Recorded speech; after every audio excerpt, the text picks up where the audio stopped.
ہم کریں گے ہر مظلوم کی حمایت۔ السلام علیکم، میں ہوں حرین فاطمہ اور آپ دیکھ رہے ہیں حمایتی نیوز HD چینل۔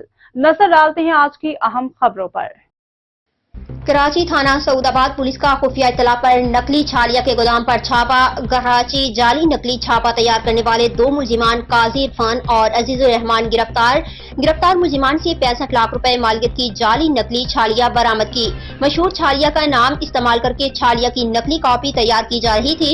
نقلی چھالیہ میں ٹیسٹی گولڈ، سنم نگینا، بلیک گولڈ، 7 اپ، جگنو پیپسی وغیرہ شامل ہے۔ کراچی گرفتار ملزمان کے زیر استعمال چھالیہ سپلائی کرنے والی سوزوکی بھی تحویل میں لے لی گئی۔ کراچی گرفتار ملزمان کے خلاف مقدمہ درج کر کے تفتیش کا آغاز کر دیا گیا۔